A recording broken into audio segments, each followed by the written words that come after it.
श्री वृंदावन बिहारी लाल की जय। वसंत ऋतु की जय। वसंत पंचमी की जय। सभी वैष्णवों को राधे राधे। आज की पावन वीडियो वसंत ऋतु वसंत पंचमी के उपलक्ष्य में है।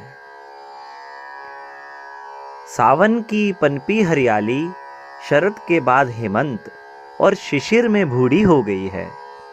अब वसंत उसका सौंदर्य लौटाने के लिए आ गया है। जल, वायु, धरती, अग्नि और आकाश पंच तत्व अपने मोहक रूप बिखेरने को उतावले हो गए हैं। माघ मास की पंचमी तिथि को वसंत पंचमी है। इसी पल का सभी ब्रजवासियों को बेसब्री से इंतजार रहता है। गांव, देहात और शहर से लेकर ब्रज के मंदिरों में होली का डंडा गड़ जाएगा। फाल्गुनी बयार मंद मंद ब्रजमंडल में बहते हुए ब्रजराज के दरबार बलदेव में चरम पर पहुंचकर शांत हो जाएगी।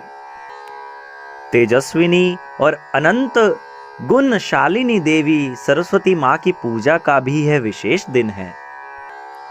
महाकवि सूरदास जी ने अपने पदों में ब्रज की होली और वसंत को सुंदर चित्रण करते हुए लिखा है। फागु चरित रस साग हमारे, खेल ही सब मिली संग तुम्हारे। सुनी सुनी सूर शाम मुस्काने, ऋतु वसंत आयो हर खाने। सुंदर बर संग ललना बिहरती, बसंत सरस ऋतु आई।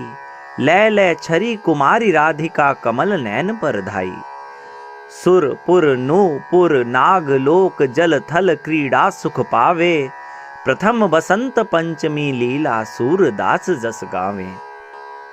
आज के दिन ही श्रीधाम बरसाना से नंदगांव के लिए होली का निमंत्रण जाता है। रसिक जन गाते हैं, जमुना किनारे मेरो गांव, सांवरे आ जइयो। होरी खेले तो आ जइयो, बरसाने रसिया। बरसाने से टोली चलती है नंदगांव के लिए आज के दिन ही, और नंद भवन में जाके निमंत्रण पत्रिका दे के आती है कि हे श्याम सुंदर, हमारे यहाँ अष्टमी नवमी को श्रीधाम बरसाना की होरी हैगी और आप सब लोग पधारें अपने ग्वाल सखा मंडल के संग। श्री नंदगांव में पदों का गान होता है और रसिक जन रसिया गाते हैं। चूंदर रंगे तो चल बरसाने, होरी आए गई मेरी वीर। आए गई मेरी वीर, होरी आए गई मेरी वीर। चूंदर रंगे तो चल बरसाने, होरी आए गई मेरी वीर।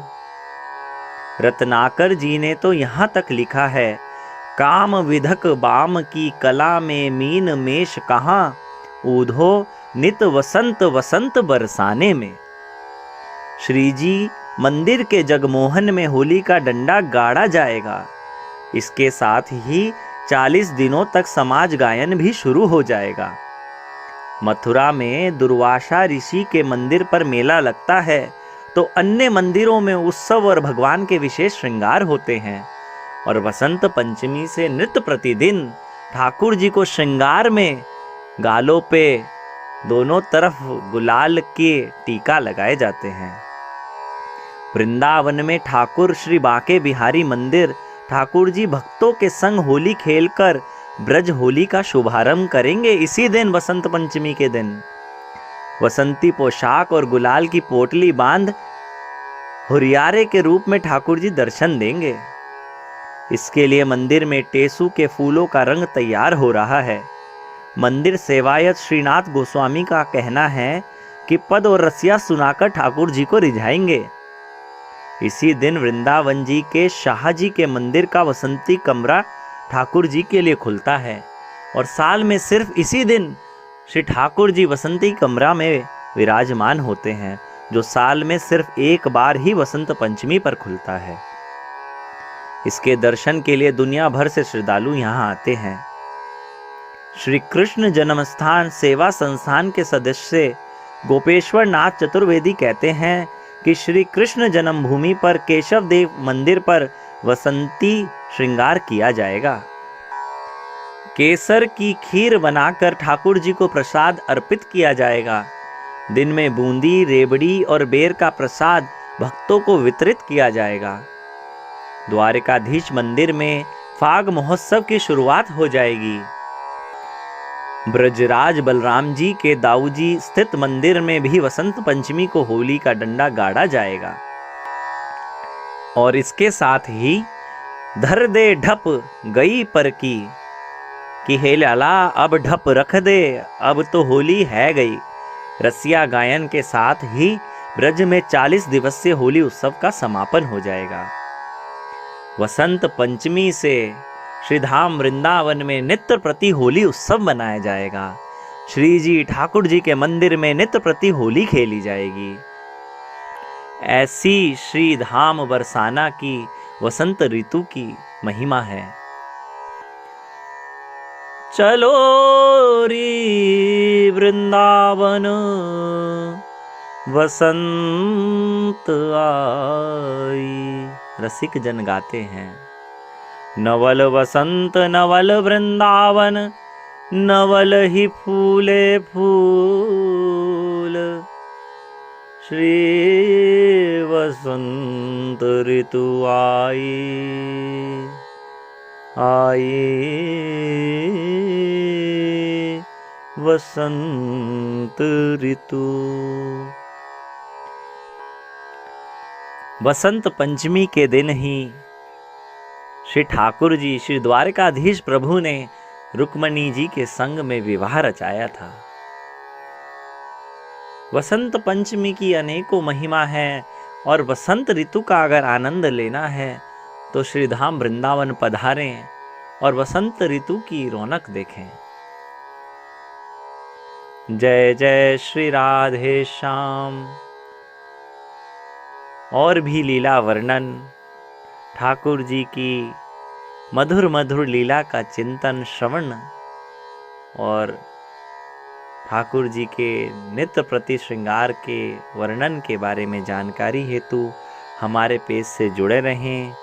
सभी के हृदय में श्री प्रिया प्रीतम का प्रेम बढ़ता रहे, इसी आशा के साथ सभी के हृदयस्थ विराजमान श्री प्रिया प्रीतम को हमारा प्रणाम। जय जय श्री राधे, जय जय श्री राधे, जय जय श्री राधे श्याम। राधे राधे। बोला बोला सरस्वती मैया की।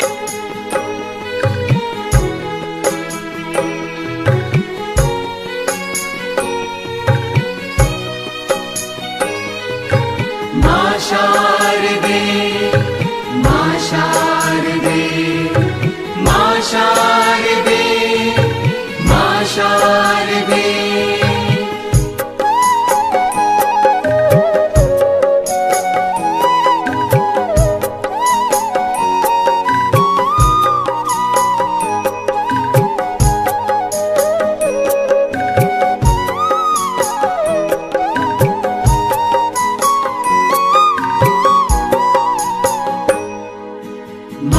विद्यादायिनी माता हंसवाहिनी, माता कमलासनी, माता वीणावादिनी।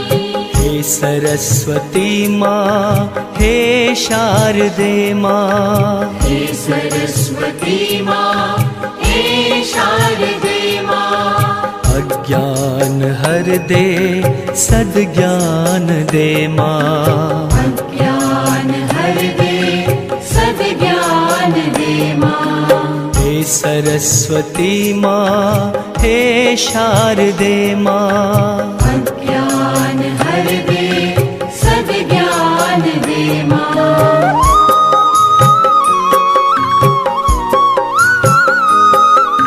ज्ञान के बिना हम भटके पशु के सम, ज्ञान के बिना हम भटके पशु के सम। ज्ञान के बिना हम भटके पशु के सम। ज्ञान के बिना हम भटके पशु के सम। तम तमस से निकाल जीवन का सार दे माँ, तमस से निकाल जीवन का सार दे माँ। हे सरस्वती माँ, हे शारदे माँ, अज्ञान हर दे, सद्ज्ञान दे माँ।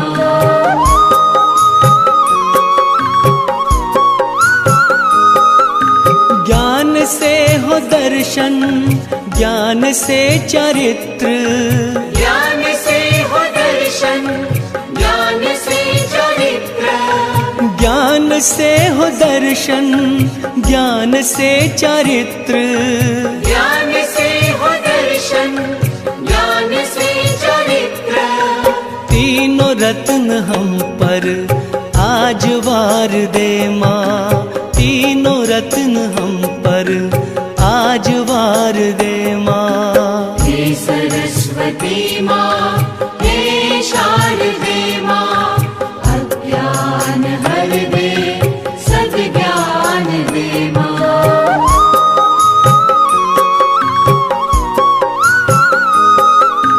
ज्ञान है समकित, ज्ञान है अमृत, ज्ञान है समकित, ज्ञान है अमृत, ज्ञान है समकित, ज्ञान है अमृत।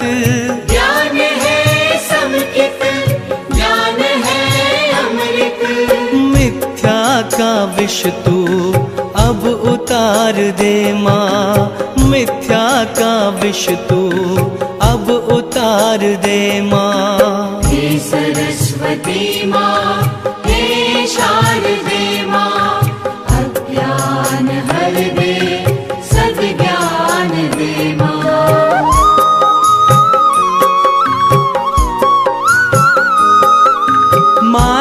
मार्गानुसारी बने नर नारी, मार्गानुसारी बने नर नारी, मार्गानुसारी बने नर नारी। मार्गानुसारी बने नर नारी। विवेक तू जगा दे, विनय निखार दे माँ, विवेक तू जगा दे, विनय निखार दे माँ। हे सरस्वती माँ, हे शारदे माँ, अज्ञान हर दे, सद्ज्ञान दे माँ।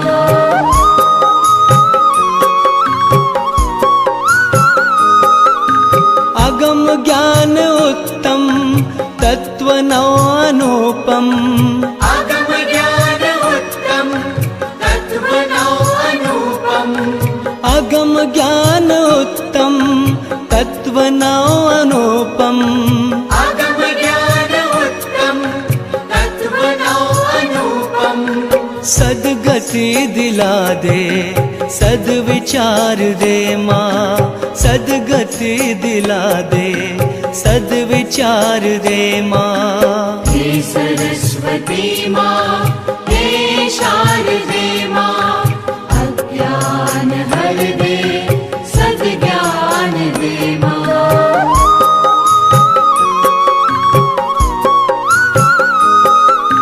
विमल बोधि दे, निर्मल बुद्धि दे, विमल बोधि दे, निर्मल बुद्धि दे, विमल बोधि दे, निर्मल बुद्धि दे। विमल बोधि दे, निर्मल बुद्धि दे। ना कोड़ा दरबार प्रदीप को तार दे माँ, ना कोड़ा दरबार प्रदीप को तार दे माँ। हे सरस्वती माँ, हे शारदे माँ, अज्ञान हर दे, सद्ज्ञान दे माँ।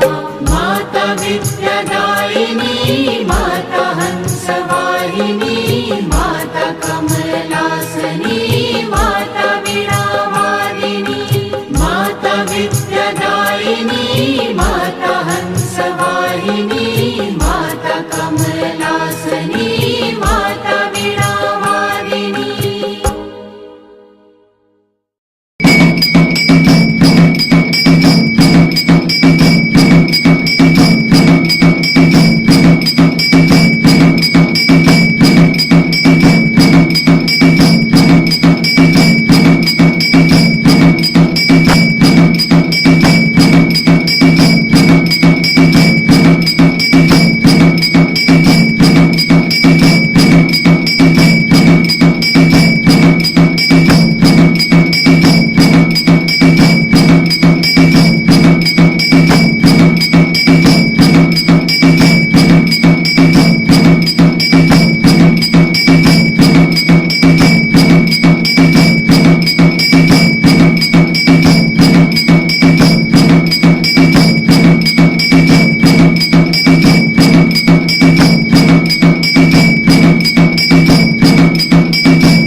Santosh Dynamic Production.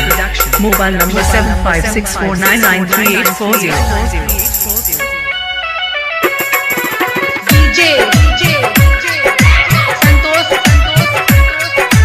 Raj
बरे केहू बोली तो के डाटो बरे 2 3 4 मैया जी की जय जयकार 2 3 4 मैया जी की जय जयकार डीजे बजा के नाचो बरे केहू बोली तो के डाटो बरे देखा चल देले बा रोड पे अपन टोली रे।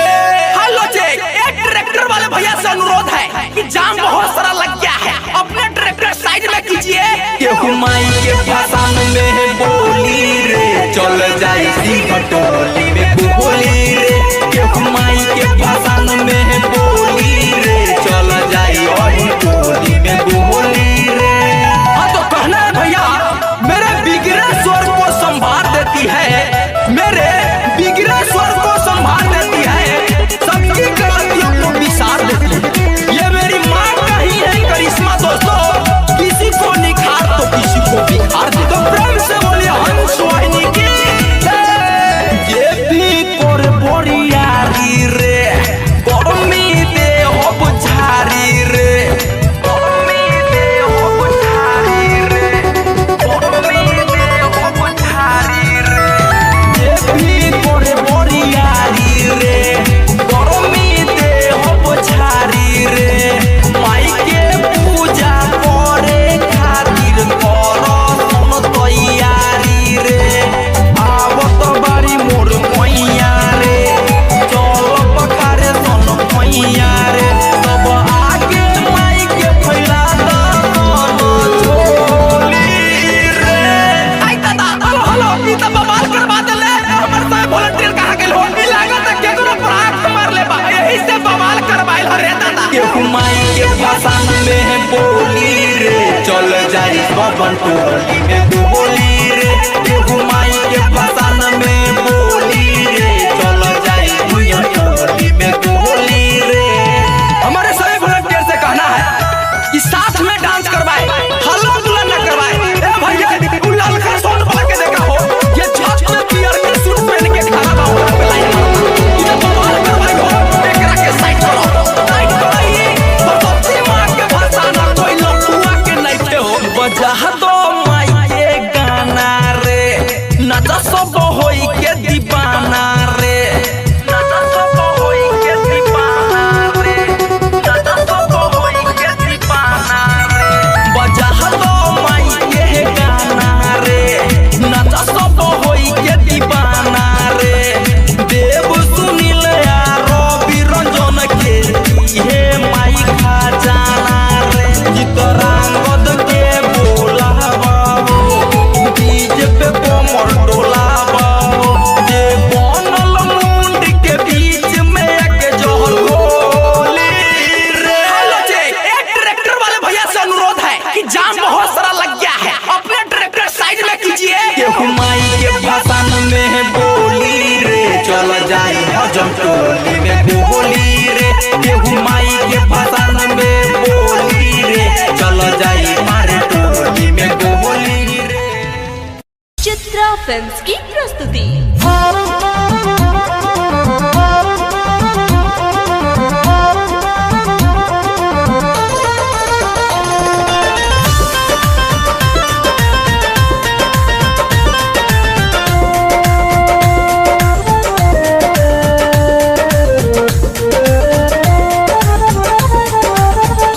विद्यादायिनी मैया छै देखो हंस पे सवार विद्यादायिनी मैया छै देखो हंस पे सवार दर्शन खातिर विद्यार्थी के लागल कतार दर्शन खातिर विद्यार्थी के लागल कतार विद्यादायिनी मैया छै देखो हंस पे सवार विद्यादायिनी मैया छै देखो हंस पे सवार विद्यादायिनी मैया छै देखो हंस पे सवार।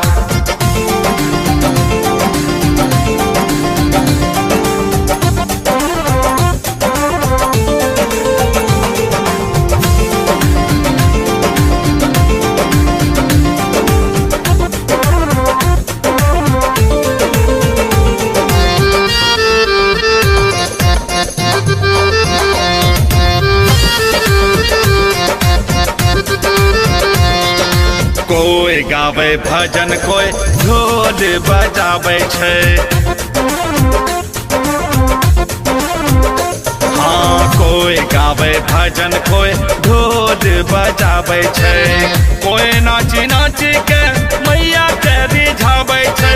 मैया के महिमा छै भारी जग में अपार। मैया के महिमा छै भारी जग में अपार। विद्यादायिनी मैया छै देखो हंस पे सवार। विद्यादायिनी मैया छै देखो हंस पे सवार। विद्यादायिनी मैया छै देखो हंस पे सवार।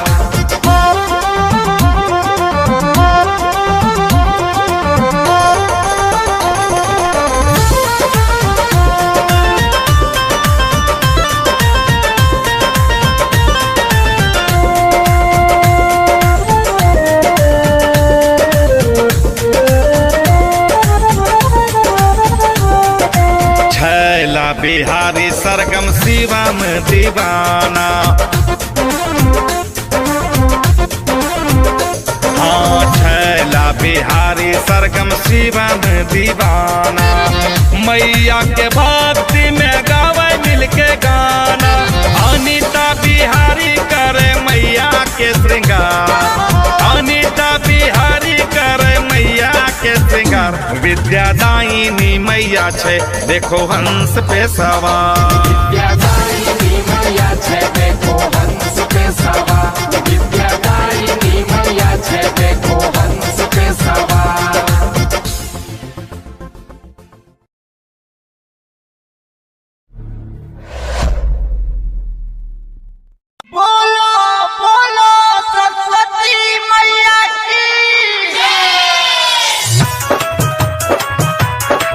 मिक्स बाय रवि रंजन जी। DJ Sonu Kushwaha, DJ Ravi Ranjan. ठेकहा बाजार मोतिहारी। नया साल में आइल बारू बिना वाली माई हो। नया साल में आइल बारू बिना वाली माई हो। जइहा ना तुए माई बेटी के रुलाई हो। जइहा ना तुए माई बेटी के रुलाई हो। जइहा ना तुए माई। नया साल में आइल बारू बिना वाली माई हो। नया साल में आइल बारू बिना वाली माई हो। जइहा ना तुए माई बेटी के रुलाई हो। जइहा ना तुए माई बेटी के रुलाई हो। जइहा ना तुए माई। DJ Sonu Kushwaha, DJ Ravi Ranjan. ठेकहा बाजार मोतिहारी। चौथे के लाइव माई हंस बैठाई हो। चौथे के लाइव माई हंस बैठाई हो। पश्चिमी के आसन देके करब पूजाई हो। पश्चिमी के आसन देके करब पूजाई हो। पश्चिमी के आसन देके। DJ Sonu Kushwaha, DJ Ravi Ranjan. ठेकहा बाजार मोतिहारी। छौमी के जइहन माई अचरा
रवि रंजन माई तोहरो भजनिया हो लिखेला रवि रंजन माई तोहरो भजनिया हो रोई रोई सुमा गावे तोहरो भजनिया हो गावेली सुमा बेटी आई के सरनिया हो गावेली सुमा बेटी मिक्स बाय रवि रंजन जी।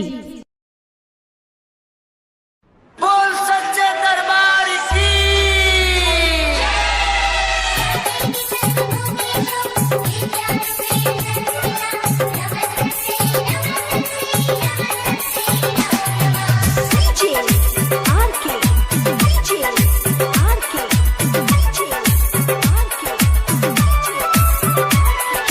Boridama.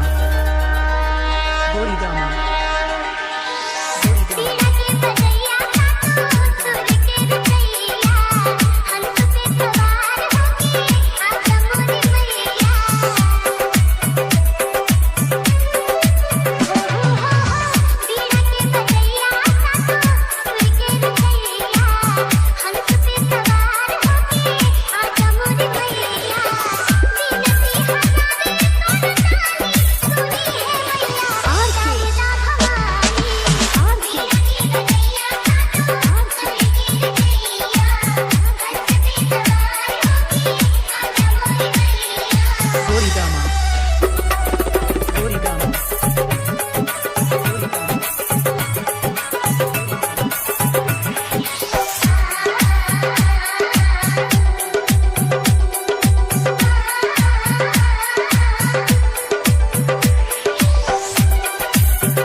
जैसे छुदा जाइल रहता के सजिया के बेटा पर शादी मांगता छुदा के जैसे छुदा जाइल रहता के सजिया के बेटा पर शादी मांगता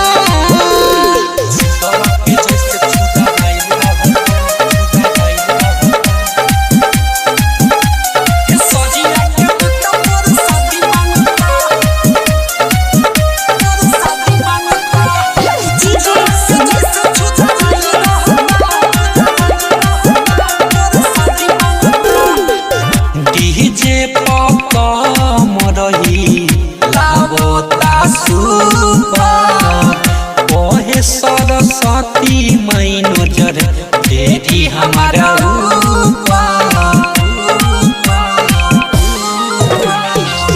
डीजे पापा मरही लावता सुपर सरस्वती माई नजर फेरी हमारा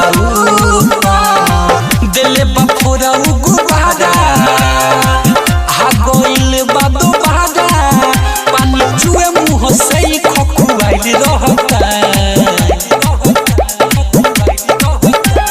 छुतर के जैसे छुदा जाइल रहता खेसरिया के बेटा पर शादी मांगता छुतर के जैसे छुदा जाइल रहता खेसरिया के बेटा पर शादी मांगता छुतर के जैसे छुदा जाइल